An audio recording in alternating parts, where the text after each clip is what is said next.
दोस्तों आज जिस फिल्म को मैं एक्सप्लेन करने जा रहा हूँ उसका नाम है मिडनाइट एक्सप्रेस और ये एक सच्ची घटना पर आधारित कहानी है। फिल्म की कहानी काफी बढ़िया है तो बने रहे वीडियो के आखिर तक। कहानी की शुरुआत इस्तांबुल से हुई जहाँ पर हमने बिली नाम के एक लड़के को देखा। बिली ने ड्रग्स के पैकेट फॉइल में लपेटकर अपने शरीर पर चिपकाए। अब सारे पैकेट लगाने के बाद उसने ऊपर से कपड़े पहन लिए। इसके बाद बिली टर्की एयरपोर्ट पर आता है। दरअसल वो यहाँ पर अपनी गर्लफ्रेंड के साथ घूमने के लिए आया था। हालांकि बिली यहाँ पर काफी डरा हुआ था क्योंकि वो पहली बार ड्रग्स एक कंट्री से दूसरी कंट्री में लेकर जा रहा था, यानी कि वो स्मगलिंग कर रहा था। लेकिन एयरपोर्ट चेकिंग में पुलिस ऑफिसर्स को उस पर शक हो गया। वो बिली को पकड़ लेते हैं। हालांकि बिली की गर्लफ्रेंड प्लेन पर चढ़ चुकी थी, उसे इस बारे में कुछ भी नहीं पता था कि बिली क्या लेकर जा रहा है। अब जैसे ही पुलिस वालों ने बिली की तलाशी ली, उन्हें बहुत सारे ड्रग्स के पैकेट उसके शरीर से चिपटे मिले। इसके बाद पुलिस ऑफिसर बिली को पुलिस स्टेशन ले आए जहां पर उसकी एक एक चीज की तलाशी ली गई। वो बिली के सारे ड्रग्स उसके शरीर से निकालकर उससे पूछताछ करने लगे। बिली को टर्किश भाषा समझ नहीं आती, इसीलिए यहाँ एक अमेरिकी एजेंसी का आदमी आया। वो उससे उसके कपड़े पहनने को कहता है, जिसके बाद ये लोग उससे पूछताछ करते हैं। कहते हैं कि अगर तुम हमें बता दो कि ये ड्रग्स तुम्हें किसने दिए तो हम कोशिश करेंगे तुम्हें कम से कम सजा हो। बिली ने उनसे कहा कि मैंने ये ड्रग्स यहीं के एक लोकल टैक्सी ड्राइवर से $200 में खरीदे थे। वो कहते हैं अगर हम तुम्हें उस जगह पर ले जाएं तो क्या तुम उस टैक्सी ड्राइवर को पहचान लोगे। बिली कहता है कि बिल्कुल, अगर मैंने उसे देखा तो मैं आंखें मीच कर उसे पहचान लूंगा। खैर अब तीन आदमी बिली को उस मार्केट में लेकर जाते हैं जहाँ से उसने वो ड्रग्स खरीदे थे। यहाँ पर काफी भीड़ भाड़ थी। अब बिली उस जगह पर पहुंच गया जहाँ से उसने ड्रग्स खरीदे थे। यहाँ पर पहले से ही काफी नशेड़ी बैठे थे। वो टैक्सी ड्राइवर दुकान से बाहर खड़ा होता है तो बिली ने पुलिस वालों को उसकी तरफ इशारा किया और जब पुलिस वाले उस टैक्सी ड्राइवर को पकड़ने गए तो मौका देखकर बिली यहाँ से भागने लगा। इस बेचारे ने इन्हें चकमा देने की तो काफी कोशिश की, लेकिन ये एक जगह पर आकर पकड़ा गया। इसके बाद सबसे पहले बिली को जेल में लाया गया, जहाँ लाकर सबसे पहले उसकी लंबी जुल्फों को छोटा किया गया। बिली अपना सेल देखकर तो हैरान रह गया। ये काफी गंदा था और यहाँ पर सिर्फ एक आदमी के सोने की जगह थी। और बुरी बात तो ये थी कि यहाँ पर कंबल भी नहीं था। अब यहाँ पर बिली को जब ठंड लगी तो उसने यहाँ पर रिफ्की नाम के एक आदमी से कंबल मांगा, लेकिन ये आदमी पूरा पागल था। वो कहता है कल शाम को मिलेगा, आज नहीं। खैर बाद में दूसरे सेल के कैदी ने बिली को बताया कि तुम्हारे सेल में लॉक नहीं लगा है, सामने ही कंबल पड़ा है, वहां से उठा लो। अब बिली जल्दी से वहां से 2 कंबल उठा लाया। एक उसने खुद रखा और दूसरा उस आदमी को दिया। थोड़ी देर बाद रिफ्की बिली की सेल में आकर उसे पीटने लगा क्योंकि वो उसके ही कंबल उठा लाया था। लेकिन जब बिली ने रिफ्की को पीटा तो उसे टॉर्चर रूम में ले आए क्योंकि रिफ्की यहाँ के वार्डन का खास आदमी था। अब जेलर बिली को यहाँ पर लाकर दबाकर उसकी धुनाई कर देता है। उसे इतना पीटता है कि उसका चलना भी भारी हो गया। वो जब आगे बढ़ा तो नीचे गिर गया, जिसे देखकर 2 कैदी यहाँ आते हैं और उनके सहारे से बिली आगे बढ़ा, जिसमें एक का नाम जिमी और दूसरे का जो होता है। उन्होंने जिमी को बताया तुम काफी दिनों से बेहोश थे। ये जिमी को बाहर जेल के ग्राउंड में ले आए जहाँ पर बाकी कैदी भी थे। यहाँ पर हर उम्र के कैदी थे जो अपनी सजा काट रहे थे। जिमी बिली को यहाँ के कैदियों के बारे में बताता है, खासकर रिफ्की के बारे में। कहता है कि ये साला घटिया और गंदी चाय बनाकर यहाँ के कैदियों को बीमार करता है। इन्होंने बिली से पूछा तुम यहाँ किस केस में आए हो, तो बिली ने कहा कि हैज के जुर्म में। तो वो कहते हैं तब तो तुम बेटा लंबे समय के लिए नपोगे। जिमी की जेल में एक और कैदी भी होता है जिसका नाम मैक्स था और ये भी पक्का नशेड़ी था।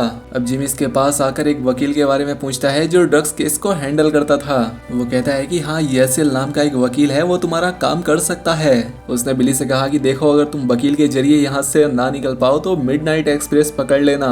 बिली ने कहा क्या यहाँ ट्रेन भी आती है, जिस पर मैक्स ने कहा नहीं, एक खुफिया रास्ता है जिससे यहाँ से निकला जा सकता है, लेकिन यह खतरनाक है। खैर अब इसके बाद बिली के फादर वकील यासिल और अपने एक और आदमी के साथ जेल के वेटिंग रूम में आए। अब इतने में एक सिपाही बिली को भी यहाँ लेकर आया। बिली अपने फादर को देखकर काफी भावुक हो गया। वो उनके गले लगते हुए कहता है डैड मुझे माफ कर दो, मुझसे गलती हो गई। कहता है कि डैड मैं तो सिर्फ ड्रग्स अपने दोस्तों के साथ एंजॉय करने के लिए लेकर जा रहा था। बिली के बाप ने उसे वकील से मिलवाया। वकील ने उसे पूरी तसल्ली दी कि कुछ नहीं होगा, तुम्हें बचा लूंगा मैं। बिली के बाप ने उससे कहा कि बेटा जब तक तुम्हारी सुनवाई नहीं होती मैं तुम्हारे आसपास ही रहूंगा। इसके बाद अदालत लगती है और बिली का जो अपोजिट वकील होता है वो उस पर केस लगाता है कि इस अमेरिकी ने हमारे देश में आकर ड्रग्स जैसी घटिया चीजें की हैं, इसलिए इसे कम से कम उम्र कैद की सजा होनी चाहिए। अब जज ने 5 मिनट का ब्रेक लिया, जिसके बाद वो फैसला लेते हैं। जज बिली को 4 साल 2 महीने की सजा सुनाता है। अपोजिट वकील ने जज से कहा हुजूर ये क्या किया आपने। वो खुश नहीं था। दूसरी तरफ बिली के वकील ने उसके बाप से कहा कि शुक्र मनाओ इसे 4 साल की सजा हुई है, उम्र कैद नहीं, वरना अपोजिट वकील तो इसकी उम्र कैद की डिमांड कर रहा था। इसके बाद बिली को वापस से जेल भेज दिया गया, जिसके बाद फिर से उसके फादर बिली से मिलने आए। वो बिली के लिए उसकी जरूरत का काफी सारा सामान भी लाए थे। वो बिली से कहता है कि मेरे बच्चे घबराना मत, मैं हर कीमत पर तुम्हें यहाँ से बाहर निकाल कर रहूंगा। वो कहता है कि बेटा अगर तुम्हारी जगह ये सजा मुझे दी जाती तो मैं खुशी खुशी ये सजा काट लेता। इतने में जेलर बिली को लेने आ जाता है। बिली के बाप ने जेलर से कहा कि कमीने अगर तुमने मेरे बेटे को हाथ लगा दिया तो तेरा खून पी जाऊंगा। बिली अब जेल की सजा एक्सेप्ट कर चुका था और यहाँ दिन बिताने लगा। एक रात जिमी बिली और मैक्स को एक नक्शा दिखाता है। वो कहता है कि देखो दोस्तों, जेल के नीचे कुछ टनल्स हैं जो कि सीधा टर्की के बॉर्डर के पास निकलती हैं और जेल में एक दीवार है, वो बहुत कमजोर है और उसके पीछे से टनल का रास्ता शुरू होता है। जिमी जानता है कि वो ये काम अकेला नहीं कर सकता, इसलिए वो बिली और मैक्स को अपने इस प्लान में शामिल होने के लिए कहता है। मैक्स जिमी को मना कर देता है क्योंकि कुछ ही वक्त में वो जेल से छूटने वाला था, जिससे जिमी गुस्सा हो जाता है। कहता है कि भाड़ में जाओ तुम लोग, मैं अकेला ही यहाँ से भाग जाऊंगा। लेकिन बिली वार्डन के हाथों पकड़ा जाता है और वो उसे बहुत बुरी तरह से मारता है। अब ऐसे ही समय बीत जाता है और बिली की सजा खत्म होने में अब सिर्फ 53 दिन बाकी बचे थे। बिली और उसका सेलमेट एक साथ नहा रहे होते हैं तो उसने बिली से पूछा, तुम अपने बाल बड़े क्यों नहीं करते? बिली ने उससे कहा ताकि मुझे याद रहे कि मैं इस जगह से कितनी नफरत करता हूँ। ये साल होता है 1974 और बिली का वो साथी आजाद हो जाता है और बिली सेल में अकेला रह गया। अब जिमी भी अस्पताल से वापस आ चुका था और वो काफी सेहतमंद भी था। जिमी यहाँ पर बिली को भागने के प्लान बता रहा होता है, तभी बिली के पास एक पर्ची आई। बिली को पता लगा कि ये एनियस ने भेजी है। वो काफी खुश हो जाता है, उसे लगता है कि उन्होंने उसके आखिरी 53 दिन माफ कर दिए। वो जिमी से बोला कि उन लोगों ने मेरे 53 दिन माफ कर दिए, मैं घर जा रहा हूँ। बिली जब वेटिंग रूम में गया तो वहाँ इसका असिस्टेंट डेनियस खड़ा था। वो कहता है कि एक बुरी खबर है, जिस पर बिली ने कहा कि क्या मॉम डैड तो ठीक है ना? तो उसने कहा कि वो एकदम ठीक है, जिस पर बिली परेशान हो गया। उसने कहा जो भी बात है जल्दी से बता दो। उसने बिली को बताया कि तुम्हारा जो अपोजिट वकील था उसने तुम्हारे खिलाफ फिर से हाई कोर्ट में मुकदमा दर्ज कराया है ताकि तुम्हें उम्र कैद की सजा दी जाए। इस स्मगलिंग के केस में ये सुनकर बिली को बहुत गुस्सा आ जाता है। वो हाइपर हो गया। वो रोकर कहता है कि मैंने ऐसा कुछ नहीं किया। तभी यहाँ पर जेलर आकर बिली को ले गया। इसके बाद बिली को कोर्ट लाया गया और यहाँ पर बिली जज के सामने स्पीच देने लगा। वो अपनी परेशानियां और जेल में बिताए 4 साल के तजुर्बे के बारे में बात करने लगा। बिली रोते हुए कह रहा था कि तुम सब लोगों ने मुझ बेगुनाह को मिलकर फंसा दिया। जिसके बाद वो नीचे बैठ गया और फिर जज ने अपना फैसला सुनाया। वो कहने लगा कि मेरे हाथ इस अंकारा के कोर्ट ने बांध रखे हैं और मुझे तुम्हें सजा सुनानी ही होगी। और अब बिली को 30 साल की सजा हो जाती है। अब बिली बहुत ही ज्यादा उदास चुपचाप रहने लगा था, इसलिए उसने जिमी के प्लान में शामिल होकर इस जेल से भागने का फैसला किया। अब एक रात जिमी, मैक्स और बिली उन दीवारों में लगे उन ब्लॉक्स को ढूंढ ही लेते हैं। अब बिली को वो जगह मिल जाती है। उसने जिमी को बुलाया और मैक्स सिक्योरिटी का काम कर रहा था ताकि यहाँ रिफ्की ना आ जाए। अब मैक्स रिफ्की का औजार चुरा लाया और ये बड़ी ही आसानी से उन ब्लॉक को कुरेद कुरेद कर बाहर निकालने लगे। जिमी कहता है कि हमें फौरन निकलना होगा, जिस पर बिली ने कहा कि नहीं, क्योंकि हमें नहीं पता कि हमें सुरंग पार करने में कितना वक्त लगेगा, क्योंकि अब काफी देर हो चुकी है, सुबह भी होने वाली है, हम कल रात को निकलेंगे। इसलिए इन्होंने ब्लॉक को वापस रख दिया और सुबह में इन तीनों ने एक प्लान बनाया। बिली कहता है अगर कोई गलती या हमें देर हो गई तो हम सुबह होने से पहले वापस सेल में आ जाएंगे। रात को तीनों उस सुरंग से निकलने लगे। मैक्स इनमें बहुत ज्यादा ढीला होता है क्योंकि वो वैसे ही नशेड़ी था। खैर अब ये सुरंग के जब नीचे गए तो इन्होंने पाया कि आगे से रास्ता बंद था। अब इससे ये तीनों काफी परेशान हो जाते हैं। बिली पूछता है कि टाइम क्या हुआ है।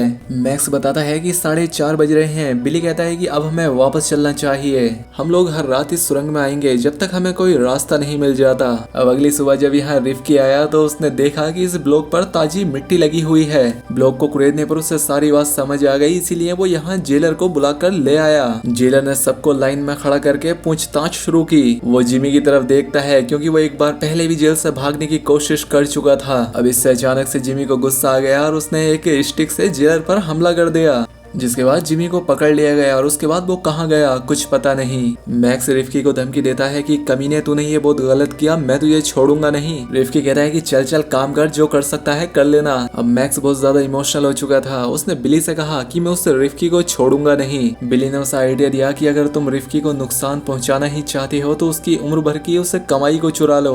मैक्स ने कहा कि मैं जानता हूँ वो अपने पैसे कहाँ रखता है। बिली ने हैरान होकर उससे कहा कि तुम्हें कैसे पता वो अपने पैसे कहाँ छिपाता है। वो कहता है कि एक चोर ही दूसरे चोर का राज जानता है, वो अपने पैसे अपने रेडियो में रखता है, क्योंकि वो रेडियो काफी पुराना और खराब है, लेकिन फिर भी रिफ्की उसे अपने पास रखता है। और अब अगली सुबह जब रिफ्की ने अपने रेडियो में पैसों को देखा तो वो खाली था। इससे रिफ्की पागल हो गया, वो बहुत चिल्लाता है। वो अपने साथ जेल के सिपाहियों को लाया। वो यहाँ की हर चीज को खंगालने लगे और एक सिपाही को बर्तन में कुछ नोट पड़े हुए मिले। उसने सबको बुलाया। वो गीले हो चुके थे। रिफ्की उन पैसों को बड़े गौर से देखता है, लेकिन अब वो किसी काम के नहीं थे। इस जेल में एक अरबी कैदी भी होता है। वो ये खबर सुनकर बहुत खुश हुआ कि रिफ्की की उम्र भर की दौलत मिट्टी में मिल गई, क्योंकि वो अब सड़क पर आ चुका है। वहीं दूसरी तरफ बिली ने मैक्स को बताया कि जिमी को शहर के किसी दूसरे अस्पताल में भेज दिया है, क्योंकि पिटाई की वजह से उसकी हालत खराब थी। अब रिफ्की अपना सूट बूट पहनकर यहाँ आ गया। मैक्स ने रिफ्की का मजाक उड़ाते कहा कि ये लो, ये जा रहा है अपना नया धंधा ढूंढने। अब इसके बाद जेलर फिर से सभी कैदियों को एक लाइन में खड़ा कर दिया। अब चेकिंग के दौरान यहाँ जेलर को एक माचिस में चरस मिली, जिसके बदले में उसने रिफ्की को पीटना शुरू कर दिया। उसने पूछा ये किसका माल है, जिस पर रिफ्की ने मैक्स का नाम ले दिया। जेलर मैक्स को अपने पास बुलाकर उससे पूछने लगा। बिली ने उसे बचाने की भी कोशिश की कि ये माल मैक्स का नहीं बल्कि रिफ्की का ही है, वो झूठ बोल रहा है, लेकिन जेलर ने उसकी एक ना सुनी और मैक्स को अपने साथ लेकर चला गया। इसके बाद बिली को रिफ्की पर बहुत गुस्सा आया। वो उस पर टूट पड़ा।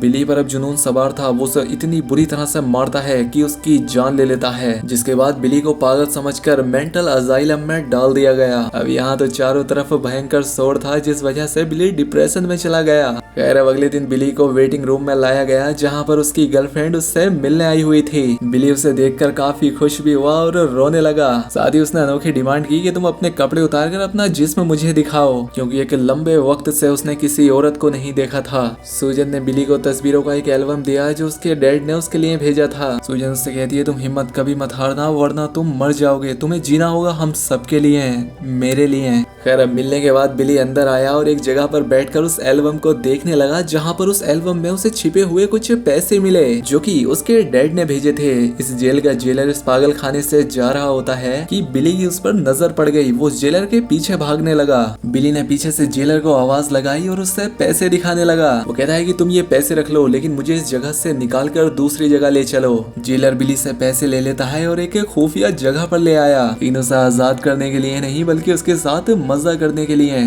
उसे एक जगह पर लाकर पटक दिया और अपने कपड़े निकालने लगा, लेकिन तभी बिली उसे एक जोरदार धक्का देता है, जिससे दीवार में लगी हुई एक लकड़ी जेलर के घुस गई, जिससे उसकी जान चली गई। अब बिली बहुत परेशान था, लेकिन फिर भी यहाँ पर बिली ने दिमाग लगाते हुए उस जेलर की यूनिफॉर्म पहन ली और अब इसलिए बिली सबकी नजरों से बचता हुआ यहाँ से निकलने लगा। लेकिन जैसे ही वो सीढ़ियों पर पहुंचा तो कमरे में बैठा एक सिपाही बिली को आवाज देता है। बिली को लगा कि वो फिर से पकड़ा गया, लेकिन उस सिपाही ने बिली की तरफ मेन गेट की चाबी फेंकी। अब बिली बाहर आ चुका था और सूरज की उगती रोशनी ने उसके अंदर एक नई उमंग भर दी। लेकिन तभी सामने से सिपाहियों की एक गाड़ी आने लगी, जिसे देखकर बिली घबरा गया, लेकिन वो गाड़ी बिली के पास नहीं रुकी और उसके बराबर से ही गुजर गई। ये देखकर बिली को सांस में सांस आई और मानो उसे अब नई जिंदगी मिल गई थी। वो यहाँ से निकलने में कामयाब हो गया। 4 अक्टूबर 1975 को बिली ने ग्रीस का बॉर्डर पार किया था। बिली 3 हफ्तों के बाद कैनेडी एयरपोर्ट पर पहुंचा था, जहां वो अपने मॉम डैड और अपनी गर्लफ्रेंड से मिला।